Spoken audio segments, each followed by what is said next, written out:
Rob's talked about the Falcons in particular, Phil, and how much of a threat they pose, because they've really got nothing to lose. They haven't won for a long time, so you don't want to be that side that comes out on the wrong side of them. No, well, I suppose it's a little bit like Worcester last year, searching for their first win. You've got to really just not assume that you're going to go up there and win. You've got to put in performance, and I think that they've changed a few bits about their game. They're more of a threat this year, it looks like, and they've got some quality players there, as they always have done. And we've got to be aware and on our mettle as we were against Harlequins last week. And a new surface as well. It won't be the normal bog-like Kingston Park. It'll be a fast-flowing pitch now, the 4G up there, a bit like Saracens.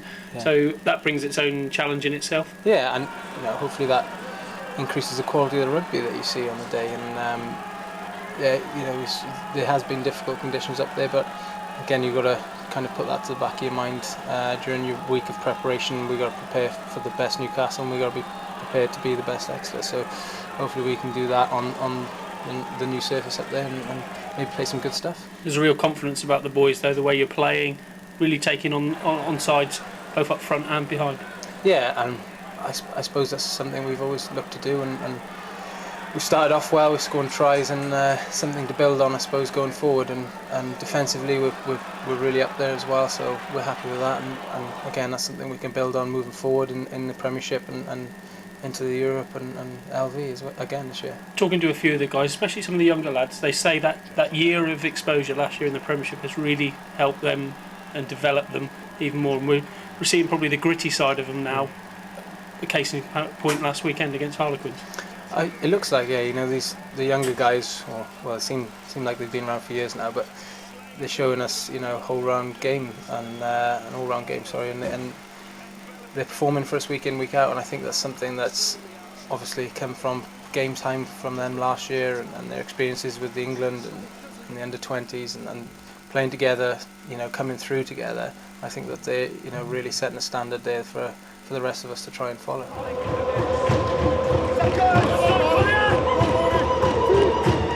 Crouch. Binds. Set.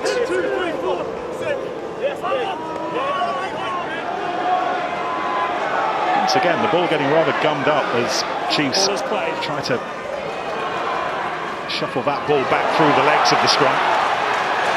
Moving with some purpose now through Dollman. Oh, he was brought down. The pass wasn't the cleanest. Quinn's hands on it, but Chudley had just enough on it to make sure that it's still theirs to play with. Horseman off the deck. Here goes Jess, tackled by Wallace. This is Don Armand, African, who's come on, enjoying a little bit more game time this season. Steenson, there's another kick, and this is Dollman in acres of space, and he cuts inside. He's got a lot of work to do, picked up by Yendall, who almost falls over the line. Nothing wrong with that cross kick. Well, all to do with the communication from Dollman, screaming at Steenson, saying there's an acre of space, put it into that, and then he reads the flight of the ball perfectly. And as he takes the ball, he's stepping into it, which wrong puts the defender. And then Yandel, brilliant support play, great line. Here's the kick. A good initial break on the front foot, the offload's good.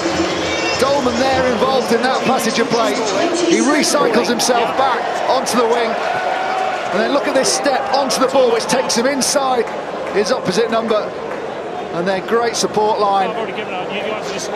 Manages to hold on to a difficult pass and keep control as he slides over the line. Chiefs' second try of the match, erasing the one scored by Iseli.